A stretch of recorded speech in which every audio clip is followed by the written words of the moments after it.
Essa é uma preocupação. Eu tenho uma preocupação com relação a isso. Como que seria o Cruzeiro com a ausência do Caio Jorge, por exemplo? Né? Porque o Cruzeiro ele tem um time bem ajustado, do meio para frente, então, é muito ajustado. E o Caio Jorge, todos os jogos do Cruzeiro, ele tem feito gols. Todos os jogos. Então, ele tem, de uma maneira assim, muito forte, desequilibrado a favor do Cruzeiro.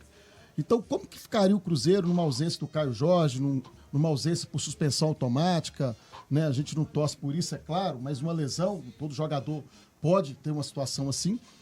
Como que comportaria o Cruzeiro na ausência do Caio Jorge? Mas independente do Caio Jorge, o Cruzeiro faz sim um excelente campeonato, o time está muito bem organizado. O seu treinador, o Léo Jardim, tem uma capacidade imensa de extrair o melhor de cada jogador nas suas posições. E é por isso que o Cruzeiro faz um grande jogo, ainda que empate até o momento com o Ceará. Lembrando que o Cruzeiro vai ter 2 sequências agora fora de casa. Então é muito importante o Cruzeiro vencer o Ceará hoje, né? O Ceará é uma equipe de médio para baixo, né? Eu acho até que o Ceará vai brigar para não cair. Lá na frente o Ceará pode sim ser um postulante à Série B, né? A queda para a Série B. Então esses pontos, assim, contra equipes menos qualificadas, equipes, né, de nível mais baixo, né, podemos assim dizer, um clube como o Cruzeiro, que hoje briga pelo título com o Flamengo, e eu até concordo com o Marcos também, acho que o Palmeiras também pode chegar a disputar o título, tem que ganhar os seus jogos. Mas o interessante é que, não sei se a expressão é essa, são esses clubes que atrapalham os maiores, né? Você lembra do Galo, em 2023, né? Não, o Atlético... Curitiba... O Atlético chegou a perder, olha pra você ver. Vasco da Gama, né? 2020, o Atlético ficou em 3º lugar no Campeonato Brasileiro. O campeão foi o Flamengo naquela última rodada e teve aquele jogo, né, emblemático entre Corinthians e Internacional. E o Atlético perdeu por causa de algumas partidas, sobretudo empatou com o Vasco aqui, 1-1, né? Empatou com equipes que caíram naquele ano, né? Em 2020. Em 2023, Roger, tá muito fresco na memória. Muito o Atlético perdeu o título de 2023. Por quê? Porque ele perdeu para o Curitiba aqui de 2-1 e ele perdeu o clássico também, né, para o Cruzeiro, quando o Cruzeiro estava com a equipe muito inferior ao Atlético. 5-14, pode falar, Washington. Tem um ponto favorável que eu acho para o Cruzeiro. O fato do Flamengo e o Palmeiras disputarem a Libertadores agora, a Libertadores chega na sua fase primordial, vai chegar à fase Muitos aguda. jogos, né? Muitos jogos. Isso pode favorecer o Cruzeiro, porque o Cruzeiro vai passar algumas semanas, os clubes, os concorrentes, né, atuando, jogando e ele descansando, treinando. E isso pode ser favorável. Dá um alento também para o torcedor, porque há uma desconfiança muito grande por essa questão do salário atrasado. O que você espera já para a bola rolando, Washington?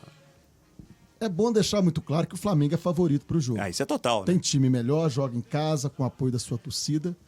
Mas eu estou sentindo que esse jogo, o Atlético vai chegar numa situação melhor do que quando enfrentou o Palmeiras. Tudo que passou durante a semana, né, toda essa tempestade que aconteceu no Atlético, terminou a semana em uma situação melhor do que quando iniciou. Só um momento, porque 5-19 tem gol no Mineirão, hein? Gol do Ceará. O Ceará vira 2-1 pra cima do Cruzeiro. Futebol é isso, hein, Washington? É surpreendente, né? Aí que a gente tá falando de Flamengo e Galo, o Flamengo vai pra cima ainda mais, né? Jogo difícil. E o jogo do Atlético hoje é um jogo que o Atlético, na minha opinião, chega melhor do que quando enfrentou o Palmeiras. Washington, mas por que você acha isso? Eu acho que tudo que aconteceu durante a semana terminou de uma forma até mais favorável do que quando iniciou. O Atlético hoje vai ter a estreia do Biel. Não sabemos se o Biel vai jogar, mas vai ficar entre os relacionados. E o Atlético ele tem uma condição hoje de franco atirador. O Flamengo vai ter que ir para o jogo. O Flamengo vai ter que buscar o resultado, até porque ele briga pelo título nesse primeiro momento com o Cruzeiro. E o Atlético vai ter que jogar na dele. O Cuca, está na hora já do Cuca também, né, mostrar as peças ali direitinho, né, Roger? O Cuca precisa desenvolver esse time do Atlético. Eu analiso o Atlético, um time que tem o Arana, Júnior Alonso, Everson, Dudu, Scarpa, Hulk. Gente, o que veio do Atlético Paranaense, o Coelho. Esses caras têm que mostrar mais, né? O Galo que busca mais contratações, possivelmente Alexander, ex-Fluminense, pode vir. Na sua visão, bom jogador, na sua visão? O Washington até falando baixo. Pode falar o Washington à vontade. Eu acho um excelente jogador. Assim, um volante moderno, um jogador que mostrou muito, mas muito futebol no Fluminense. Foi campeão da Libertadores pelo Fluminense 2023. E se caso se confirme realmente essa contratação, ela será realmente muito bem-vinda e espetacular. Agora, com relação ao Atlético hoje, existe uma preocupação muito grande com relação à lateral esquerda. Porque a lateral esquerda hoje do Atlético... Só tem o Caio Paulista. Não tem o Arana faz uma falta enorme.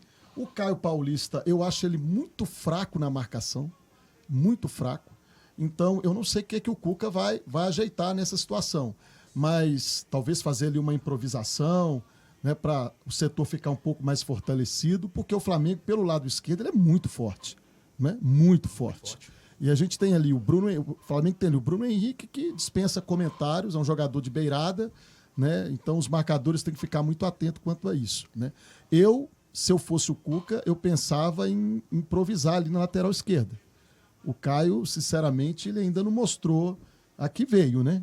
O Júnior Alonso já jogou de lateral. Na seleção, né? Do Paraguai. Exatamente. Ele joga de lateral. Exato. Aliás, a contratação do Vitor Hugo, eu não entendi até hoje o porquê dela, né? Ele era reserva do Vitória. Foi um pedido do Cuca, né? Um jogador que tecnicamente muito abaixo, desde que deixou o Palmeiras. Sim. Não mostrou mais o futebol que apresentava no Palmeiras. E ele veio pro Atlético, né? Isso é contra o Flamengo, não adianta ir com tudo pra cima, obviamente, nem segurar tanto, esperar tanto que chama o Flamengo pra cima, né? Tem que jogar com inteligência, só não pode ser morno como foi no jogo de ida da Copa do Brasil do ano passado, né? Se for dessa forma, vai perder de novo. Torcida do Cruzeiro vai torcer pra quem hoje, Roger? Fica difícil a torcida, né? Fica no divisor de águas, né? O Atlético e Flamengo, desde 1980, faz grandes jogos. Eu lembro de um Atlético. Qual o seu marcante? O meu marcante? É o de 81? Não.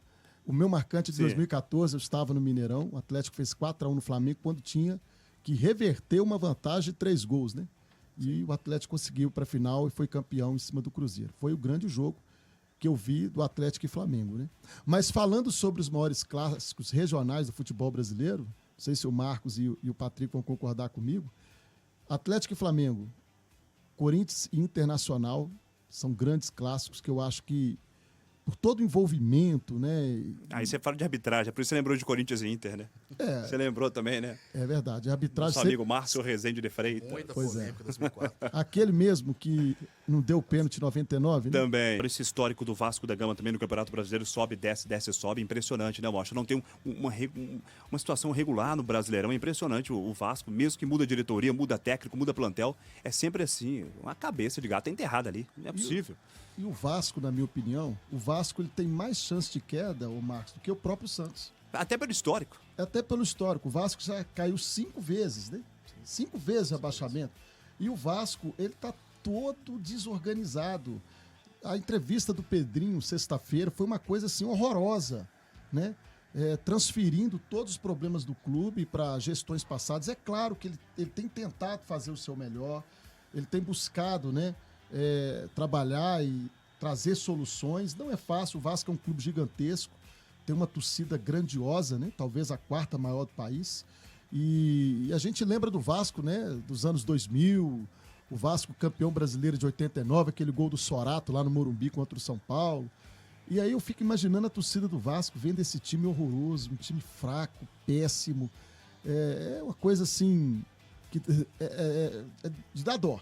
O Vasco hoje é de dar dó. Agora, Washington, a gente fala sobre o time do Cruzeiro, sempre ressaltamos essa espinha dorsal, muito boa, aliás, né, que montou o Jardim. Mas elenco, o Cruzeiro tem para quem sabe mudar uma situação adversa como essa, perdendo por 2-1? Tem elenco, o Cruzeiro? Se olhar para o banco, o Jardim tem peças? Na quinta-feira, aqui no jornalismo do UAI, né, eu fiz o seguinte comentário, não sei se você se lembra, que a preocupação que eu tenho com o Cruzeiro é com relação ao elenco. Eu acho que o Cruzeiro ainda necessita de umas 3, 4 peças, talvez eu seja exagerado, umas 3 peças para encorpar o elenco, né? Para fazer assim, olha, vai sair um jogador, o outro vai entrar no mesmo nível e o futebol não vai cair. Talvez isso seja necessário para o Cruzeiro, né? O Cruzeiro que talvez contra o Mirassol, né? Na primeira rodada, que enfrentou tamanha dificuldade que está enfrentando hoje contra o Ceará. Contra o Mirassol foi 2-1 também. Era o início do campeonato, depois o Cruzeiro deslanchou, está muito bem, liderando até o momento do campeonato, mas essa partida de hoje mostra-se muito, muito difícil. O Cruzeiro, acho que precisa de ainda umas 2 ou 3 peças para encorpar o elenco. Aí tem o Campeonato Brasileiro, né? O Vozão, que está numa situação intermediária da tabela, né? indo para a 9ª colocação com 21 pontos, passando o próprio Atlético. Resultado extremamente importante para o Vozão, né? Falando ainda de elenco, quando o Cruzeiro foi campeão brasileiro em 2013, o Cruzeiro tinha um elenco enorme. Para cada posição era 2 no mínimo de jogadores. O Ricardo Goulart aquele ano está fazendo como hoje o Jorge faz aquilo que o Ricardo Goulart fez aquele ano, né? O Ricardo Goulart, todo jogo do Cruzeiro era 2 gols. Tinha partida que ele fazia o hat-trick, fazia 3 gols. Mas acho que o time mais equilibrado do Cruzeiro quando foi campeão brasileiro nesses últimos anos foi somente em 2013. Né? Não teve um artilheiro assim, mas claro que tinha o Alex que fazia a diferença, né? Acho que era o grande nome, né? Eu acho o elenco de 2013 maior do que o elenco atual. Com certeza. Eu acho o Cruzeiro um time bem ajustado, time titular bem ajustado, mas ainda precisa, para ser campeão brasileiro, precisa aí de umas 2, 3 peças para encorpar o elenco. O Botafogo de 2023 é exemplo disso, né? Sim, sim. Então os times que estão em boa fase, estão na frente do campeonato, pode esquecer do Botafogo de 2023, né? Foi o grande exemplo, né? Foi o grande exemplo, né? Agora, o torcedor do Cruzeiro ele tem que ter muita calma nesse momento. Porque o Cruzeiro, ele joga, eu acabei de falar aqui em off com vocês, né? Cruzeiro, assim como os outros times, jogam de 3 em 3 dias. Quem apresenta o melhor futebol vai ter uma queda, como o Marcos falou. Essa queda ela vai acontecer. Por quê? Porque não se consegue repetir o mesmo futebol jogando de 3 em 3 dias. Não é? Então o torcedor tem que ter consciência disso, ter calma. Se caso vier um resultado adverso hoje, não é o fim do mundo também, não. Não é terra arrasada, não. Tudo acontece, o Campeonato Brasileiro ele é longo, ele é complicado. Né, pegar fôlego e ir avante. Então, é ter calma, ter paciência e continuar brigando em cima.